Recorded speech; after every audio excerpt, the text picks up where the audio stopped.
What's up, everybody? Bradley here on WCVWR. That was probably wrong. Today we're going to be talking about corns and clowns, some corny clowns. So we got David and Emily here. Hey, I'm Emily. Hey, I'm David.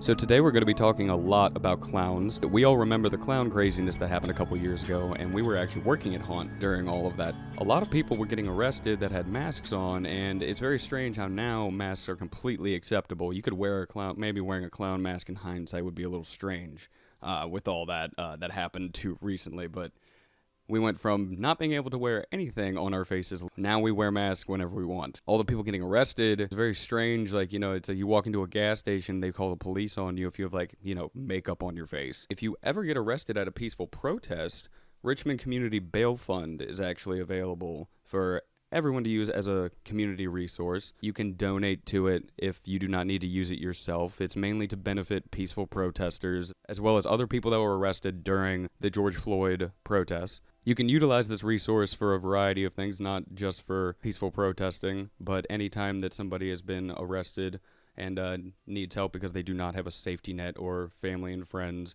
that are able to bail them out immediately, or if their name was not written down prior to getting arrested. You can donate to this in a couple different ways. You can go to their website that has all of the information. That is rvabailfund.org. Once again, you can find them at rvabailfund.org. They have a Venmo that you can donate to, although it's best to email them because they were overwhelmed with money, which it sounds silly to say that there's too much money. They do get overwhelmed and have more money, so you can support in other ways if you email them and ask them what you can do. Racial discrimination has been a huge problem in the United States ever since its creation. On this podcast, we want everybody to know that we do believe that Black Lives Matter. It's at the forefront of all the issues right now. Discrimination happens in every single workplace, and we strive to be better and to hold our bosses and everybody to a higher standard. So rvabailfund.org, check that out, donate to them, help out the people that don't have the money for bail that cost thousands of dollars just because they were out trying to fight for our rights. So Emily, why don't you give us a rundown of your background? So I worked at the King's Dominion Halloween Haunt for 4 years. I was in a different area each time. I was in No Vacancy my first year, which is a maze. Then I went into Doll Factory my second year. I was in Cleaver Brothers Carnival my third year and Blood on the Bayou my fourth. I was also a talent coach for the fourth year. So she's got a wide background of stuff at King's Dominion, very well-rounded, unlike a lot of us who were in one place pretty much for 5 years or so. So going into it, I thought that Cleaver would probably have been my favorite. Just always been really into the clown aesthetic, but I have to say Doll Factory was my favorite though. I was just able to get really into my character that year. Doll Factory seemed to be a fun maze. Kyle had a much different opinion on that one on episode 2. She and I had fun in that maze. So if Doll Factory was your favorite one, why was that? Just because because that's a maze versus where Cleaver and the clown stuff was a scare zone. Really into the costuming, love the wig that I had, and again, I just created this whole character, and it's so much fun to just completely throw yourself into that. And also, I had some pretty awesome friends in there, so that makes everything more fun. Oh yeah, definitely. If you got people in the maze, you're going to be doing much better scares. That's a fact. It becomes a lot more fun when you get to just act like a psycho with the people around you. As far as Cleaver goes, why don't you tell us a bit about Cleaver itself? So Cleaver is the biggest scare zone in the park.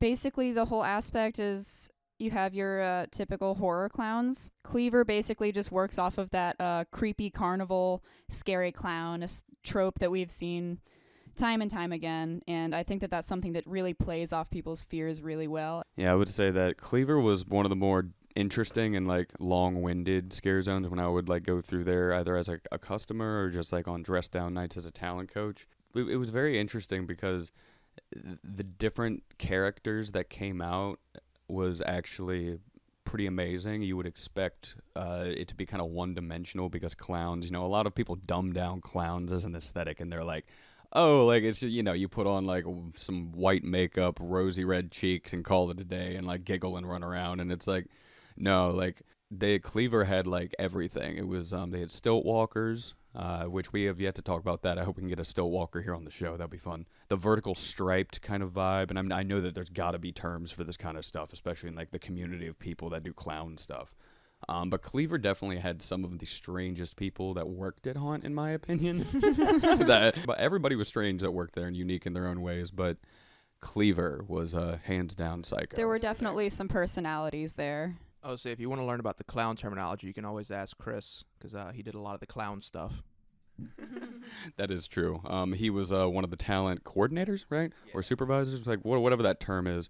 And he actually had a background in doing actual clown stuff. He ran with a circus for a while, and that brought a lot of interesting. You could see it in him. He was very clown oriented, even in his own personality because of how long he did it. They also had sliders, right, in Cleaver? Yeah. Okay, I figured. And how many people were in Cleaver? I want to say around like 20 at least. Pretty populated. Like most much. of the other scare zones are more like 10 people. Like whereas the mazes can be upwards of like 30 to 40. So Cleaver, imagine it as like a long strip. It's in the middle of the park we worked at. It's on one side of this middle like street that's divided by these islands with trees and stuff, and they put decorations and like boxes. Like it looks like a circus that was essentially thrown up, but instead of tents that are like soft or like canvas tents, it's more like boxes. Yeah, like sideshow type stuff where like, it looks like you could walk up and like they give you some weird little freaky thing and then you like tip them. Like, the old school style of like the circus that kind of went around on wheels and they plopped like the wooden structures down and they were painted white and red. And like, of course, white and red is like one of the most generic like colors throughout haunting stuff, but you get the idea. Their lighting, they had a lot of fog. There was a lot of like red lighting overall. It was really scary, but it was also, in my opinion, like they could have done more with the environment.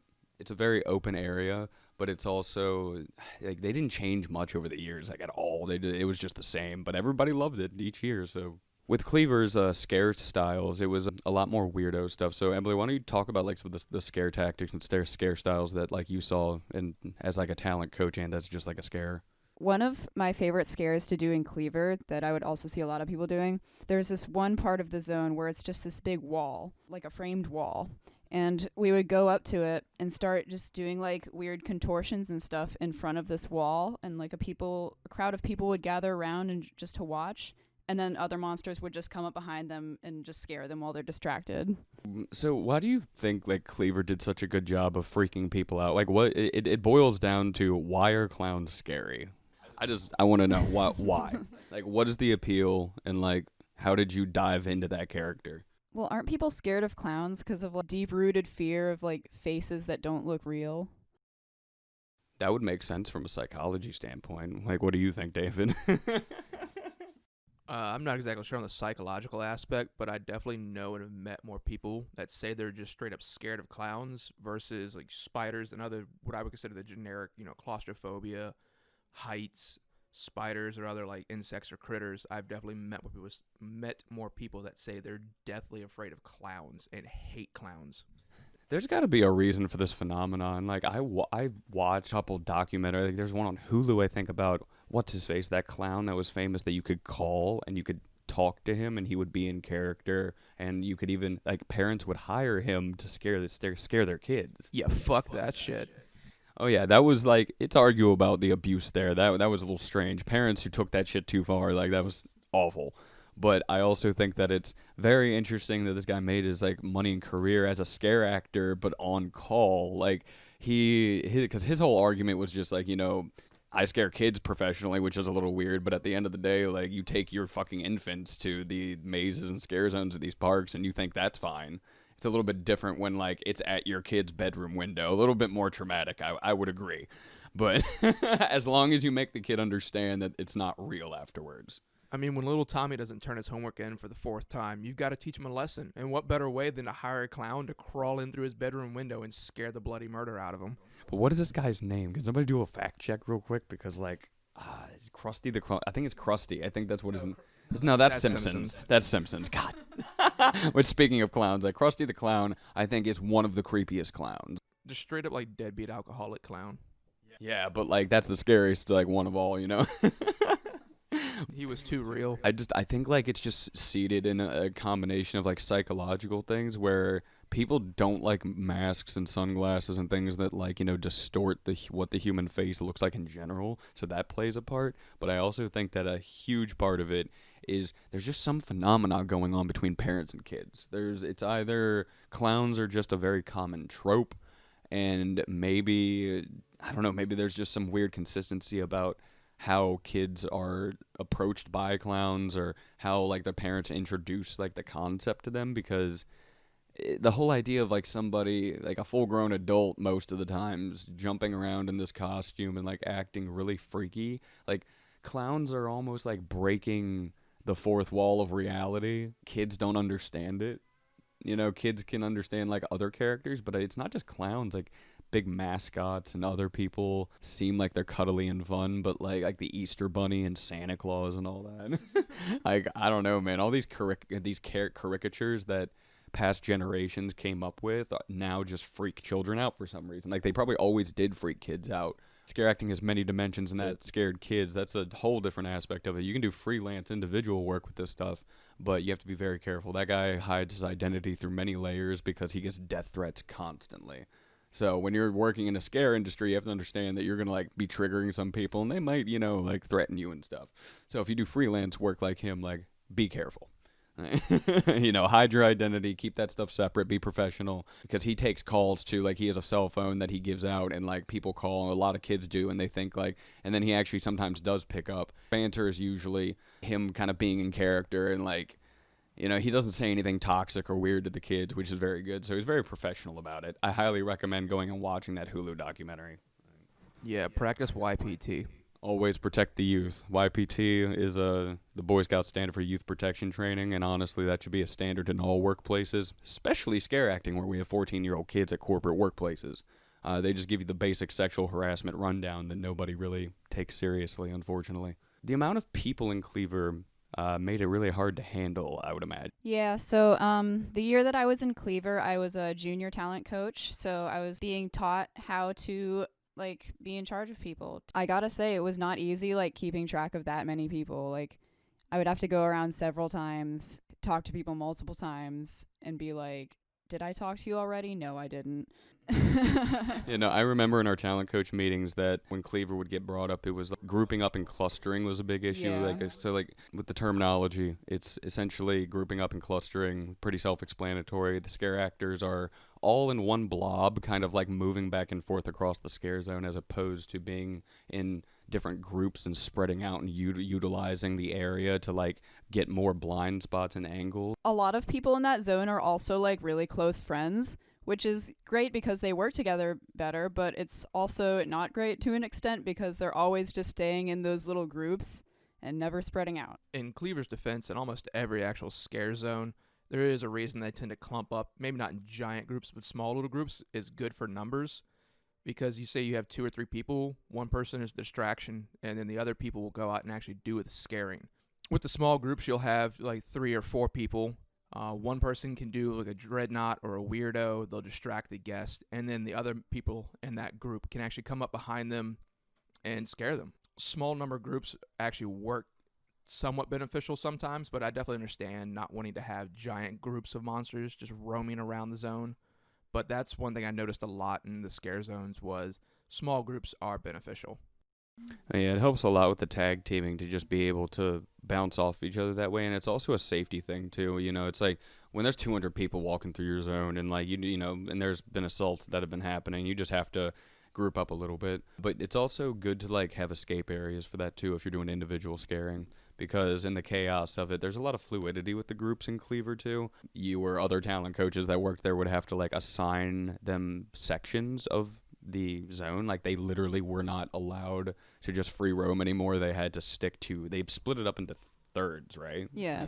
And like the thirds were still pretty big though. Like, again, it's a huge area. So yeah, so it's one of those things where it's hard to balance that. And like, you had one of the biggest challenges, honestly, in all of like our parks haunt. Like, I say, Brad, when you worked in Necropolis, did they give y'all sections? Because I know when I was in the lair, they kind of did sometimes, depending on the night, depending on how short staffed we were. We would kind of like be told stay on this end of the tunnel, or stay in the middle, or stay on the other side. we had fluidity in ours. It was a bit of a in between because we only had like 10 10 to 15 people in Necropolis when I was there. I would move around wherever, mainly just because I just didn't care at that point. Like, that was my last, like, season, and I was trying to, like, get scares, and it's more contextual. If you see an opportunity to go to the other end of the scare zone, I would say take it, as long as you are not leaving your area just completely and totally empty, which I did make that mistake a couple times. Sorry to my coworkers that were on the bridge with me in Necropolis. I definitely would go over to the other side sometimes. But you got to change it up when it's 6 hours, you know. Wait, you were on the bridge? I straight up never saw you on the bridge when I went to break.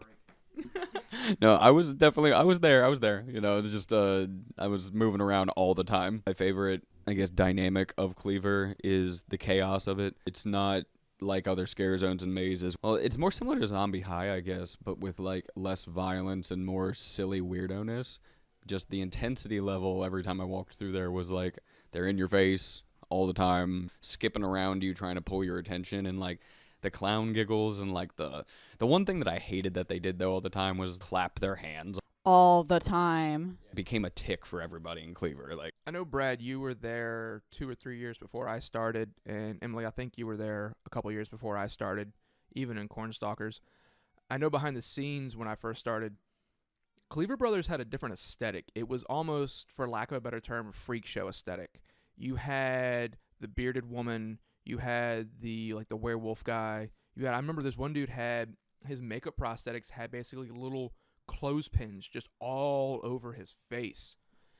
It was definitely more gruesome kind of freak show the first few years, and then later on it became more just demonic clowns of just like, oh, blood and cuts. almost like a Rocky Horror Picture Show kind of thing going on. Yeah, like actually I completely agree, because now that I remember when I was a customer before I even worked there, like, yeah, they had the freak show thing going on. Like, because I went to high school with the dude that did the bearded woman thing.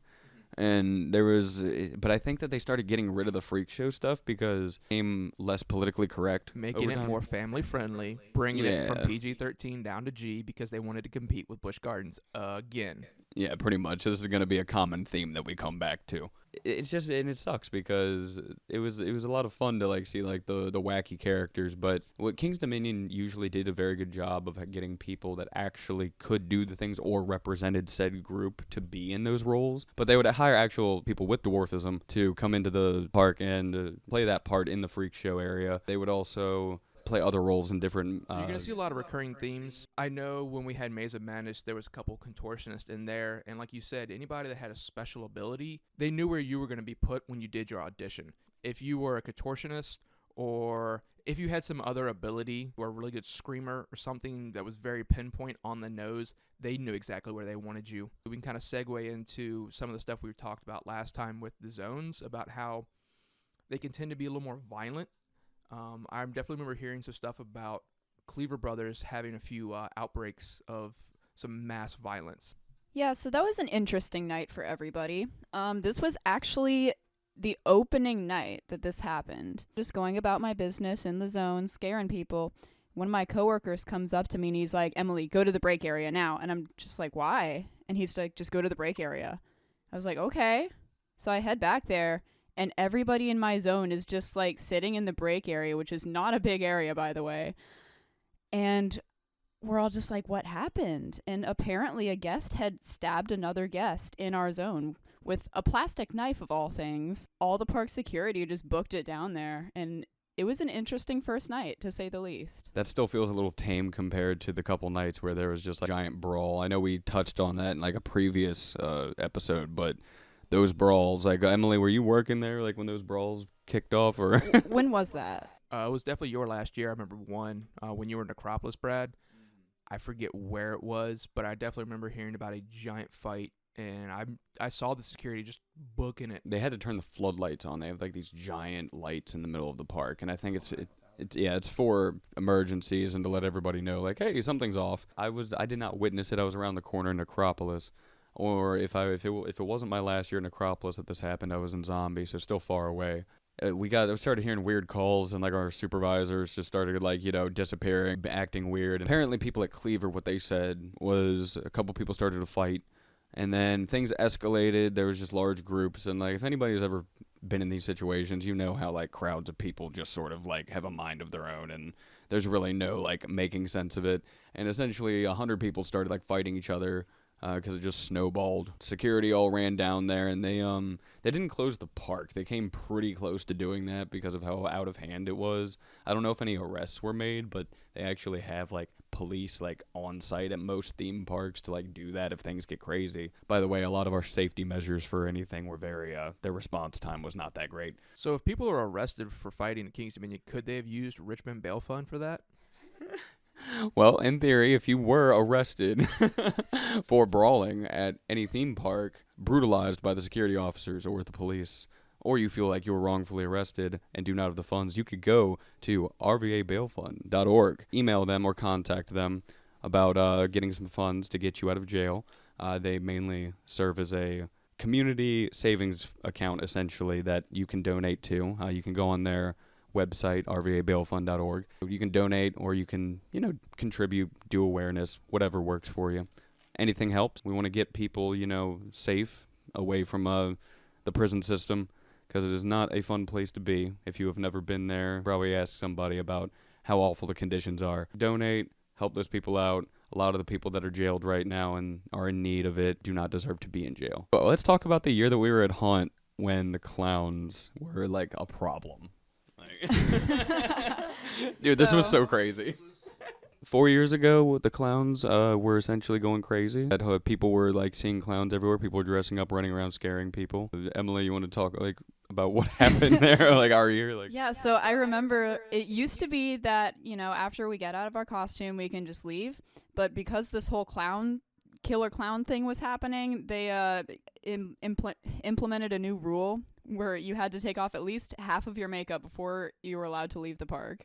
Yeah, their logic on this was so like the police wouldn't shoot you or like much. arrest you or something. There was a few cases of that happening. So we had to be very careful. There was a few sightings actually around King's Dominion from what I remember. There was at least people that worked at King's Dominion that claimed to see things, which let's remember some of these people were a little bit extra. So you got to take some of the stories with a grain of salt. But I do remember somebody telling me that on their way out of King's Dominion, which I don't know who this was because they posted on the group about it, and they said that they saw somebody, a gas station parking lot on the way home, like on the drive home, like they were getting gas, and they saw somebody standing just past like the light, like in the woods, which, this person might have just made that up, but just to show like how common this phenomenon was, is like even our coworkers experienced it. 2:30, 3 o'clock in the morning after a shift at Haunt, I wouldn't be surprised if somebody was just seeing things also. Oh yeah, the thing with how tired and exhausted you are might just be like, seeing some shit running in the woods. Like, I also remember that year when the clown thing happened, guests were just like very aggressive towards everybody in Cleaver.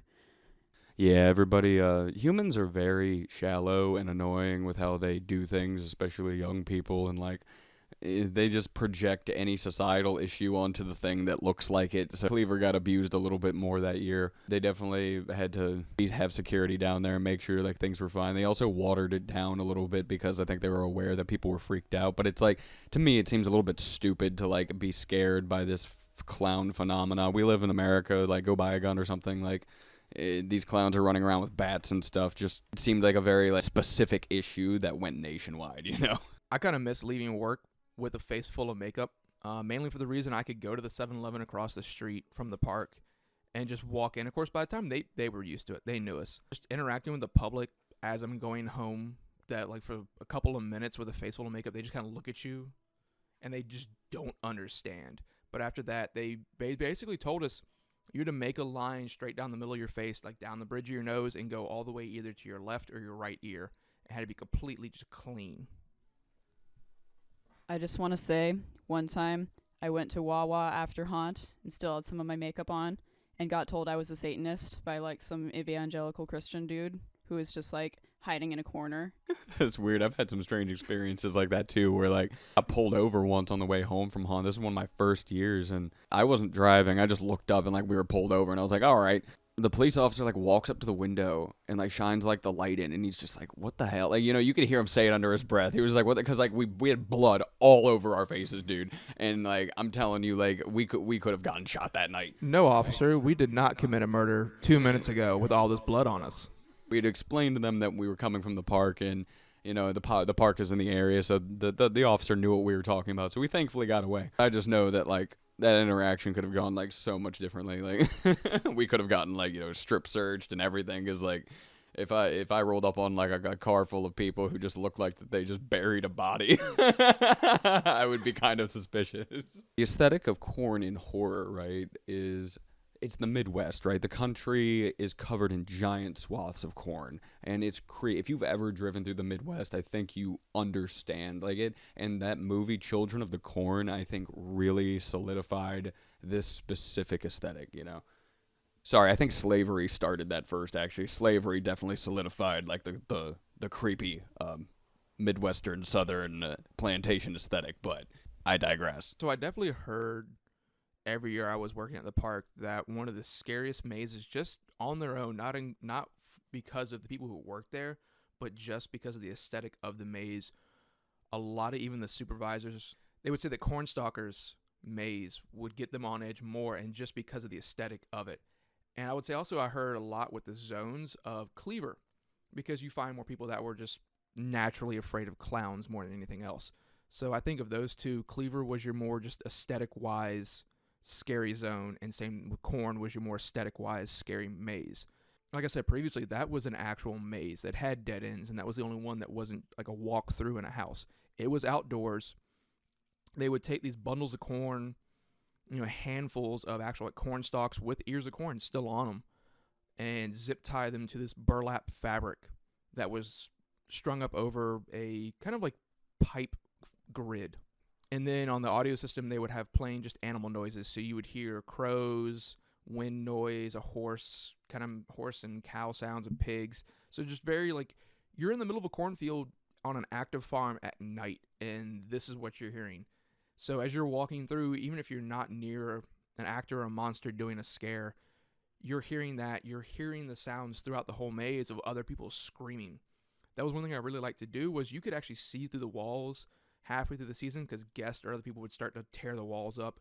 You could start to see through the walls, and you could see 30, 40 yards ahead of you. So you could see groups coming, and you could talk to them through the walls in character voices and mess with them. I really liked Cornstalkers because of like how dynamic it was. You weren't restricted by walls like in other mazes, and it was also outdoors. There was no roof to this thing. Like there was one section that you walked through that was like a rusted out like structure of sort. Yeah, so the entrance was like a busted barn. The roof was ripped up. There was a total of 5 structures. The entrance was like a busted barn. The roof was all gone. The second was like a really large barrel. It kind of reminded me of a moonshine operation. I think that's what we called it. You had a couple barrels, some copper wire.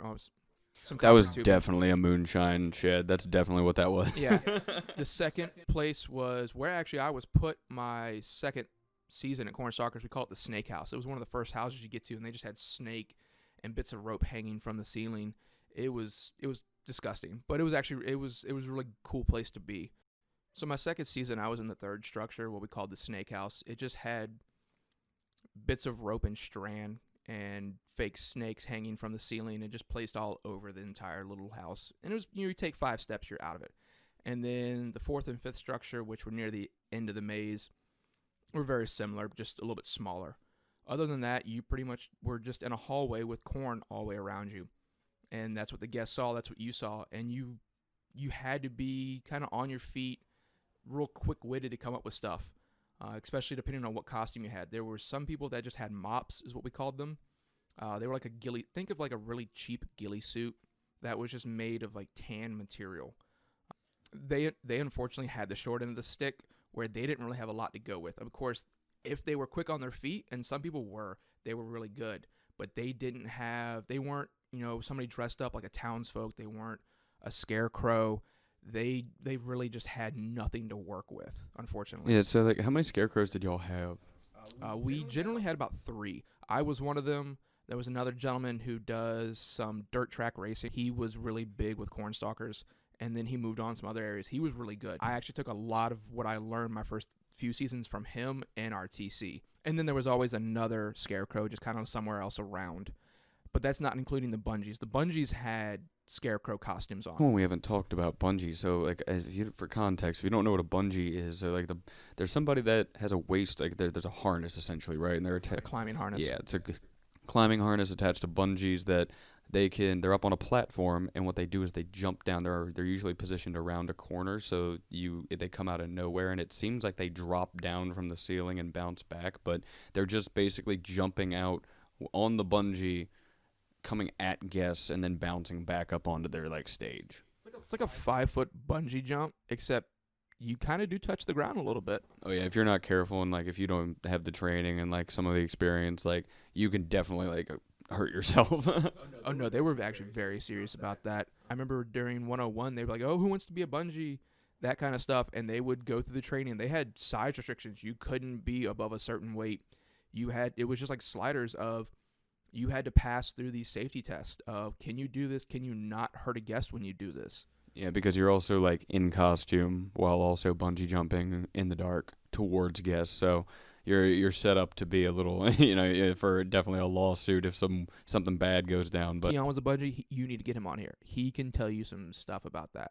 Bungees were actually really cool. I liked what they did. And it was also kind of nice because they usually worked in pairs, hopefully when both of them were there. So they would do a kind of an on-off situation where one would be in a harness and jumping, and the other one would be in their area or kind of around the maze helping with scares. I really liked how they did that and how they handled the whole bungee setup. yeah, because it's also pretty exhausting to like do the bungee thing. It seems like it would be pretty straightforward, but after like 30 minutes to an hour of just straight jumping up and down, essentially, it wears on you.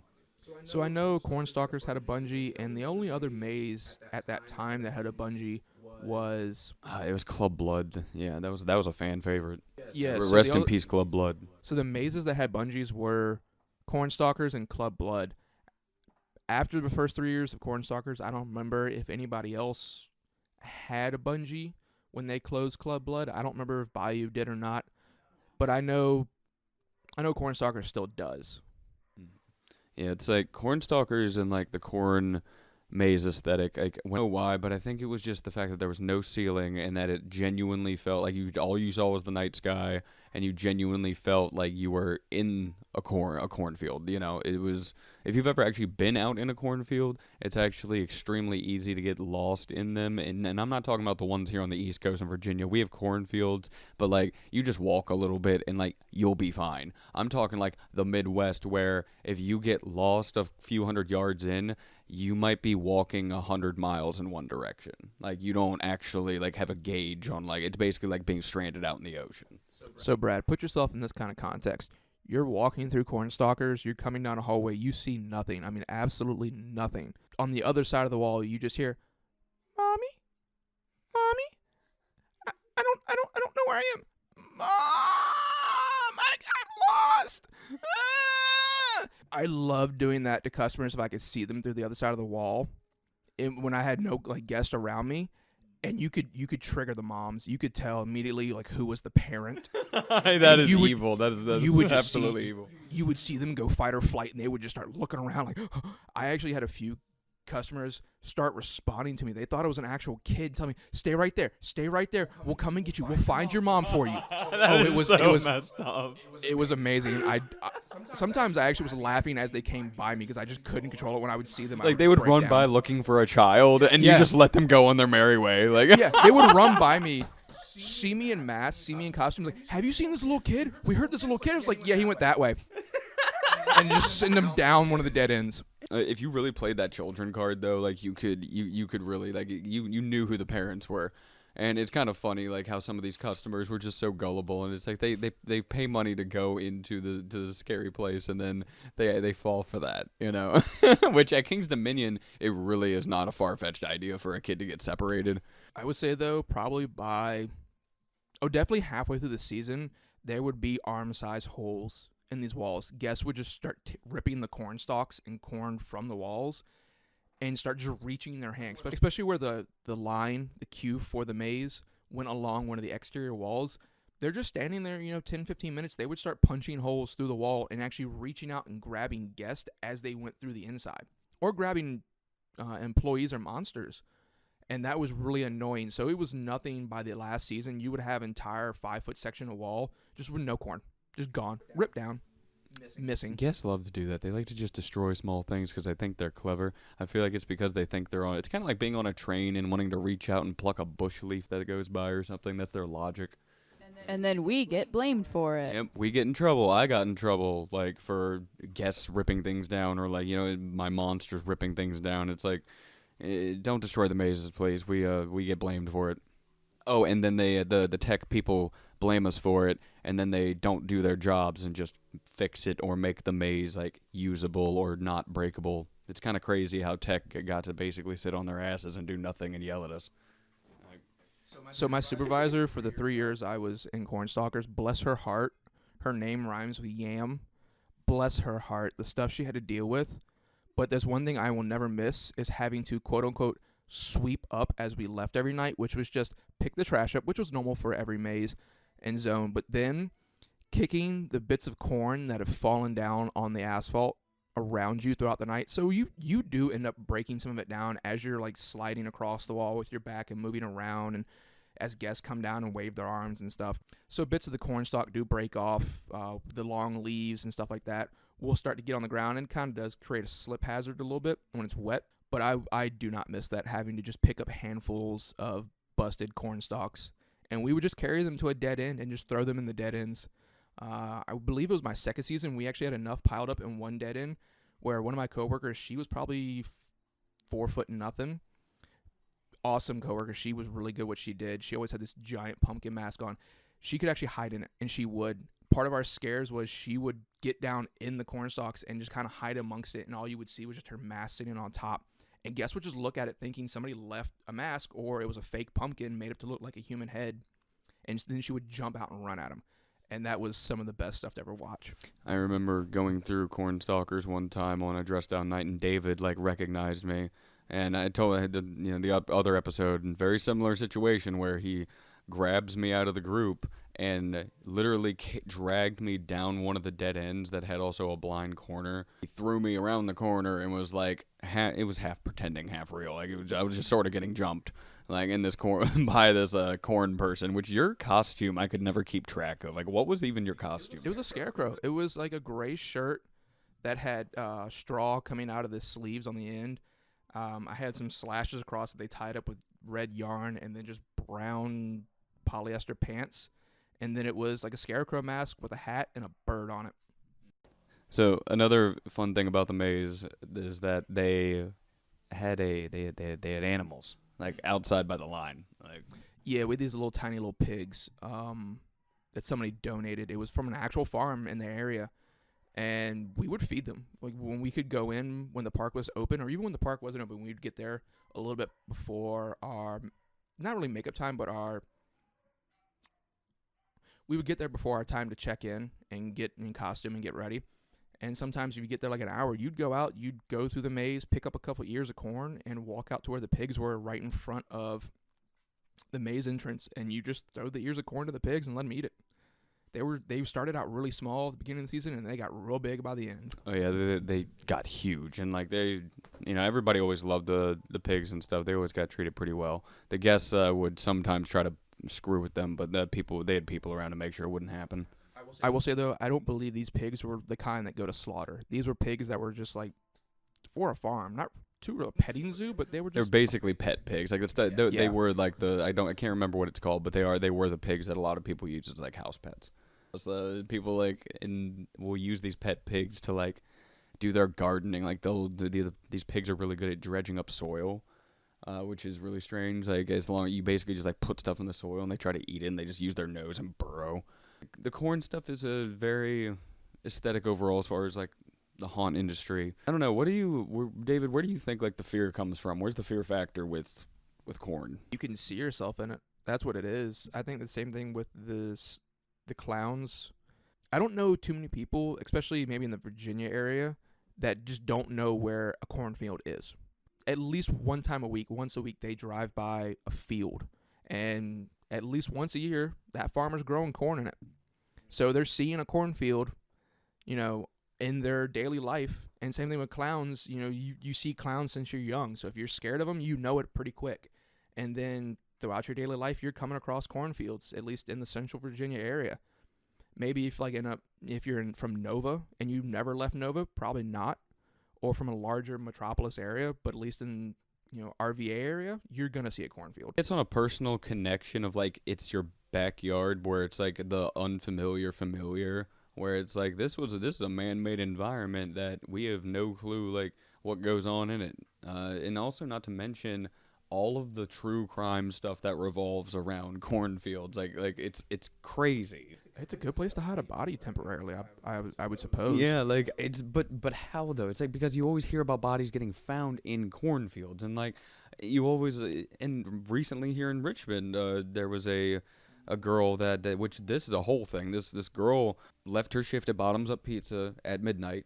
Something happened, and essentially she was driving down Route 5. No skid marks, nothing to indicate that somebody was chasing her, nothing to indicate what happened. But she went off the road, missed a telephone pole, which by inches. A telephone pole that's one of the only telephone poles, for 100 yards. So it's like, you've driven on cornfields and by cornfields and open roads probably, and there's so many options to avoid the pole. It's almost like she was trying to deliberately crash the vehicle, but the vehicle was about 100 yards into the cornfield.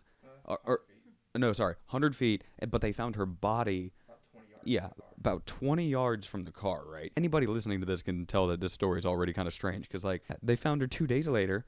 Yeah, it was people working on the power lines, and it's crazy that a whole vehicle with a tunnel going into the cornfield was not noticed for that long. The strangest thing is the body, right? The body's 20 feet away from the car. How, if somebody's chasing you and trying to kill you, or if there's somebody involved, they either had to be in the car when they tried to crash it already for the body to be that close. Because, I'm sorry, but a cornfield at night, if you just go 20 feet in any direction, your assailant's probably not going to find you if you can just lay low.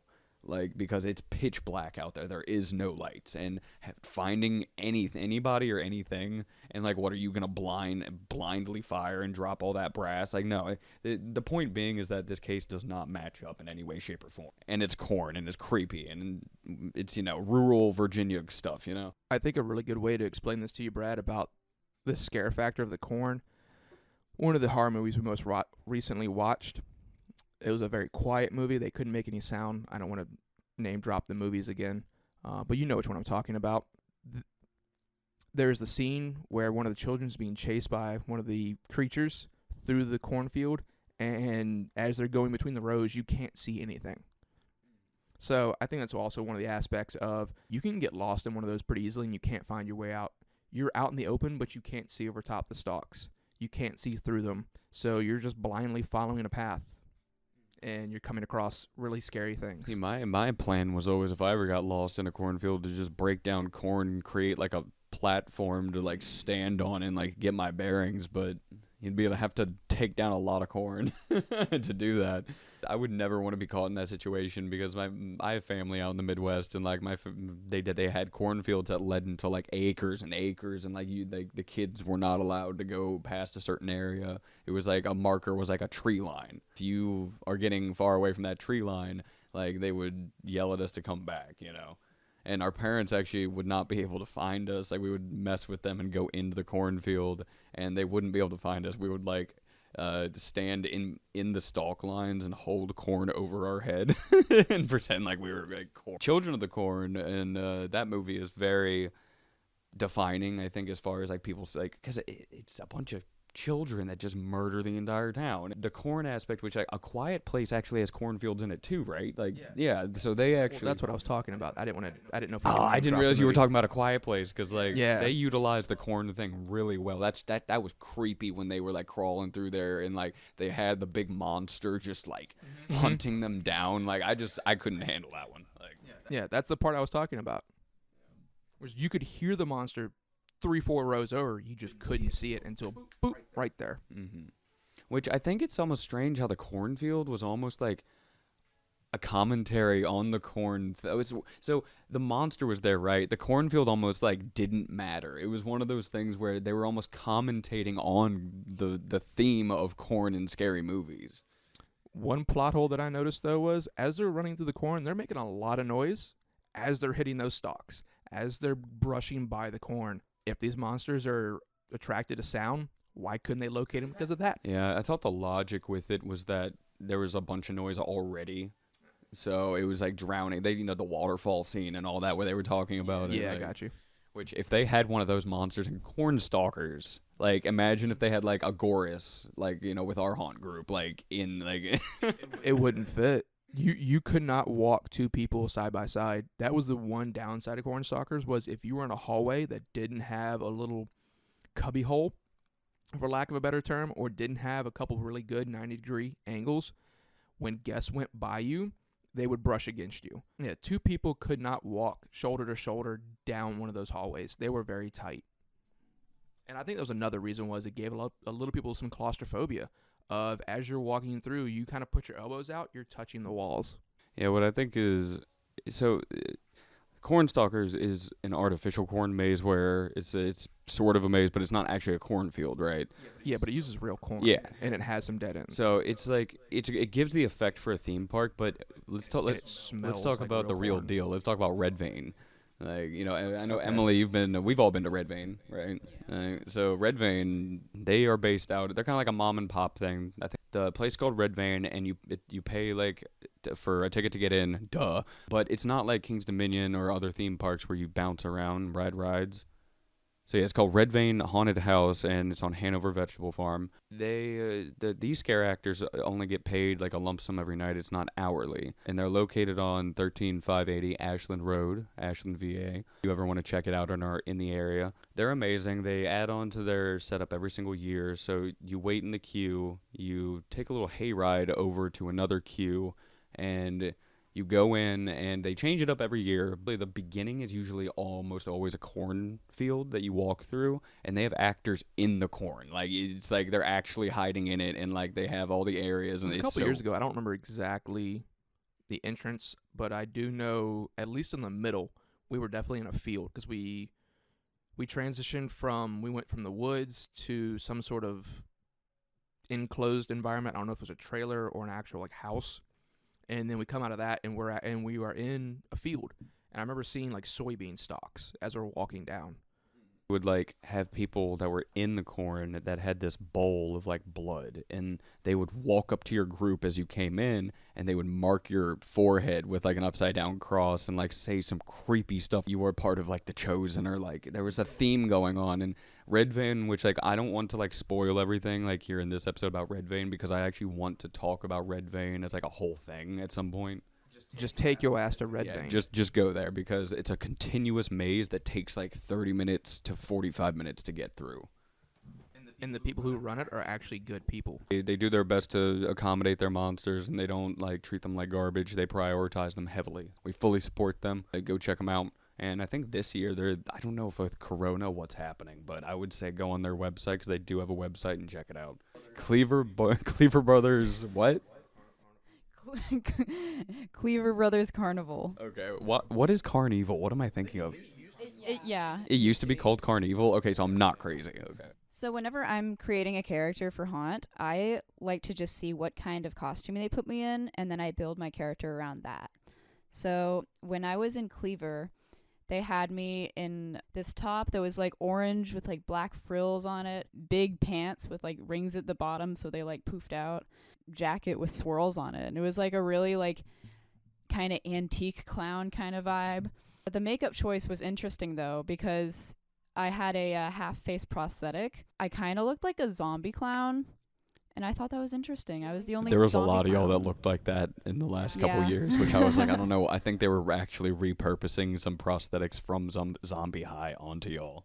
It looked really cool, but like when I looked at it, it just didn't scream clown. But I came up with a backstory around that. So I had kind of a rat-like appearance. So my backstory was that I had gone to this carnival. My name was Violet, by the way. I was bitten by a diseased rat. This rat just made me like mutate, and I just had like this rat face. Carnival people wanted me to join their carnival. God, this is Say, not quite as like, you know, detailed as others, but definitely like if you do find like your written backstory at some point, would love to like hear it. We can you know, read it out on here. I've been trying to find it, and I hope I can. Because that sounds like it would actually be kind of a really cool story to follow. Like I think people really like the whole, which honestly it's a trope in everything, but people love stories that follow children, especially scary stories that follow children. So I would love to hear that at some point.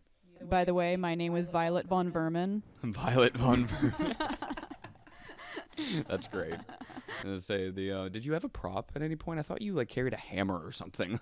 No, there was another girl who had like a big like Harley Quinn hammer. I didn't really have any props, although sometimes I would get horn thing that they would give us, and it had like the clown horn. Were you like the really annoying clown horn, or like the? Yeah, they were the really annoying ones, the kind that you like squeeze the end of and they go. Yeah, those are So, God. I had one of those for a while. That was a lot of fun. Just walk up to people and like put it in their face. And just That's probably just the easiest way to scare somebody in Cleaver, by the way. Like, you just go up to anybody and just honk the horn in their ear and they freak out. It's like when you just don't have the energy to do anything else. Yeah, which like the sarcastic, depressed clown thing was something that a lot of people played off of because like they weren't pretending, because you know it was like 5 hours into the night and they'd be walking around like not even trying to like saunter. People would walk up to them and like they would just give a deadpan sad clown look and just When your TC yells at you to get back character and you just look at them and say, I'm always in character. Who was that dude? Chucky the Clown? Can we put? No, we're gonna.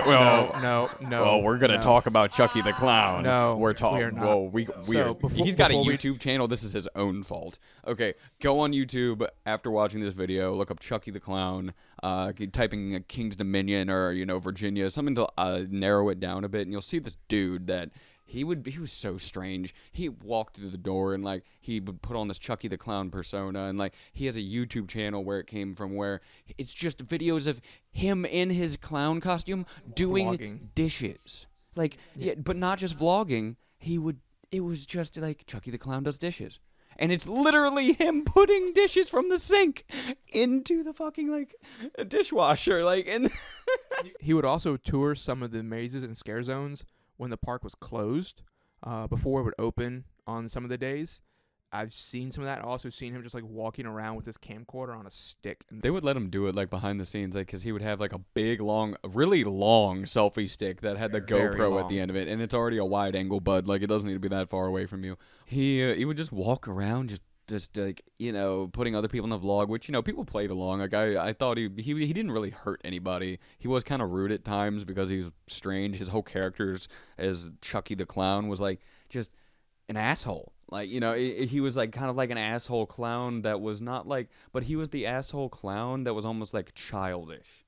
yeah, you had to push him before it came out, but then it would come out. Yeah, so I would think that he was one of the best clowns in the maze as far as a character is concerned, but as far as like his mental state, I don't know, man. Like if that's what makes him happy, like he did a great job with it. I got a joke for you. Yeah. Why don't vampires eat clowns? Why not? Because they taste funny. Stop.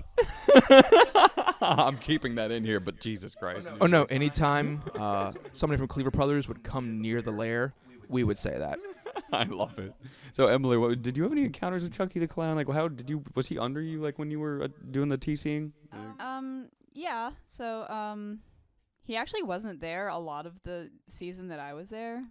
Not sure why, but like, he's a very energetic person, to say the least. Him next to like the stilt walkers and sliders in your maze, next to them were probably some of the craziest people. I think I said maze scare zone, and they sold it because I think like being a clown, like a creepy clown, is something that a lot of people want to do as an aesthetic. Like you always see all these like women on the internet doing like the Harley Quinn thing, and like people love that. So it's kind of like how I really wanted to be a zombie scare actor, and like I found it. It's like clowns and zombies are on the same level for me as like genericism, but also like it's good generic. You can always like pull from that aesthetic. What was one of your best like clowns in Cleaver that you would say? So, there was this one person in Cleaver. and his costume was sort of like reptilian aesthetic. Like he's like a lizard man basically. He was really good because he would do this thing, crawl backwards. He would just Like a reverse crab walk almost? yeah, like a reverse crab walk. And he would just go up to people. They'd be freaked out. But then he would just stand up suddenly. And he's a really tall dude. So he's going from being like on the ground to just towering over people. And it just freaks them out so much. Big levels too. Hitting those levels. Yeah. Difference, the negative space in the levels is how you know, like, you're doing good. Talk about our character development a little bit. So for me personally, my character development came a lot from my organic experiences in the maze, and I would build on my story with that. I started out in my first years as a zombie as being like a World War Z kind of zombie, right? Running around, being really, really fast. And that kind of evolved over time to being more the grudge moved around. I basically evolved into more of like this stuttering, really fast and jolty, but instead of just, look, it's a zombie constantly sprinting everywhere. Wow, that's, because that's a very common trope now. It was more like a jarring, like it looked like my joints really needed WD-40. That's kind of essentially what it was, but I was really fast, and I took some inspiration from the game Left 4 Dead. I don't know if you've ever played that, but it's one of my favorite zombie games, and they have these like special types, and one of those types was a hunter.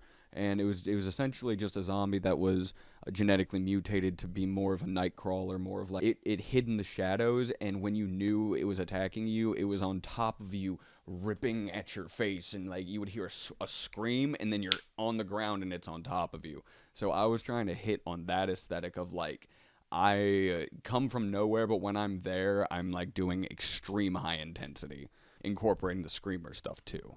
It's like, what about you, Emily? How'd your character evolve, or characters? So because I was in so many different areas each year, like a lot of chances to just create totally different characters. So my first year when I was in No Vacancy, which is like a haunted hotel where like the staff is trying to kill you. And the way that my makeup artist had did my makeup was dark blue paint just dripping down my chin. And it was supposed to look like I had drank laundry detergent, because I was in the laundry room in that maze. No Tide Pod see, challenge. No Vacancy did such a good job with like combining the makeup and the characters, like it just, Honestly. and the environment. Like they really should have stepped that game up for other areas. So my character was basically like a former alcoholic, and like she works at the hotel now and just replaced her alcoholism with laundry detergent.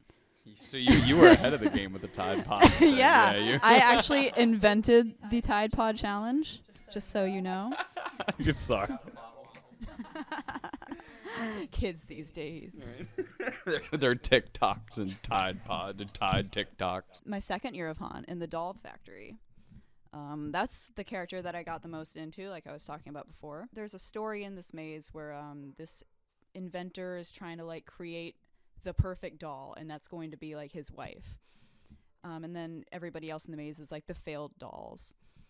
So my character was supposed to be the perfect doll, to the point where she was almost perfect, but just slightly flawed. So, he scrapped that design too. And my character was basically like wanting revenge on the actual perfect doll, because I was just mad that I wasn't her.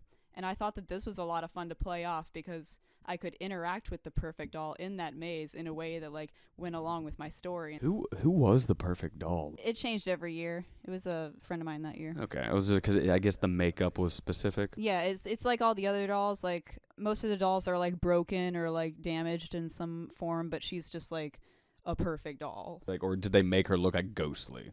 She looked very ghostly. She had like this long white wedding dress, long blonde wig. I already talked about my character in Cleaver. In Blood on the Bayou, I'm gonna be honest, I did not make a character for that one. Kind of like mentally done with things at that point, and I was like, I don't have the energy to do this. Blood on the Bayou was very hard to make a character for, because the premise of it was sort of racist, and it made people a little uncomfortable to do the post-bellum Louisiana voodoo. Yes. They were trying to play off the voodoo vibe. They didn't read the room, because this topic has been coming up a lot lately about voodoo stuff, where that is kind of just a racist trope. Like, involved with voodoo is real. Like, that's like a whole religion and spirituality and everything. So the way that they were doing it is essentially Yeah, they were making caricature of it where they smashed together like Louisiana, New Orleans mixed with this Cajun French voodoo. So it was very inaccurate in my opinion, and they kept adding it was very beautiful inside the maze, but they really, really insisted on adding these weird dolls. And Emily, you probably remember them. The weird there's a name for The these. hanging ones? No, the ones that were black people. Oh. Yeah, no, like Yeah. this is something that like is strange. Like there is a word for this, and because it is a thing, a lot of racist people did where they made these small statues of caricatures of black people, and there's a word for it.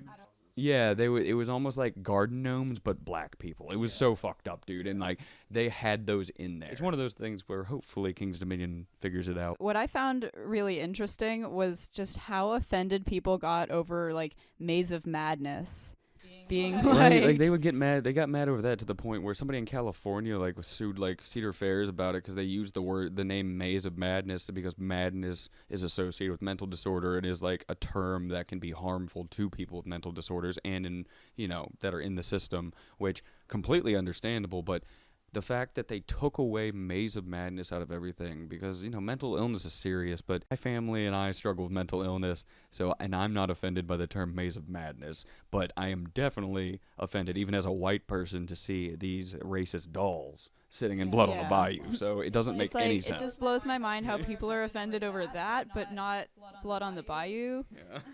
Especially considering that, fun fact, Louisiana and like New Orleans, it was one of the major hubs for slaves to be dropped off. In the slave trade, if a black ran haunted maze wanted to make something like that, they could do it in a way that's accurate and is scary, but they just sort of like took an area that has a very deep-seated issue with slavery and it being a major port for it, and they just are running with it. And I think that is very strange. We basically got a combination of clowns and corns here in Virginia and the East Coast and Midwest with people running around in those costumes because a lot of them, there was drone footage captured of, if you go on YouTube and look up, a drone captured footage of somebody in one of these costumes with a machete. And he was in the middle of a cornfield, and he saw the drone, and in the footage, he looks at the drone and starts running because, there's still a dude in the costume. He saw a drone. I'm gone. Like, he was on somebody's property. But a lot of people think it might have been a hoax by the owner of the drone, combining these two aesthetics and like thinking about not just being in a corn maze, but like, or being in a cornfield, but killer clowns permeating a corn. That is the stuff of nightmares. All right, I'm gonna wrap it up here. It's been a lot of fun talking with y'all. Thanks so much for coming on to the show. I'm Bradley. I'm Emily. I'm David. And you'll be hearing from all of us again very soon. Stay scary, stay spooky, stay safe. Don't forget to wear your mask.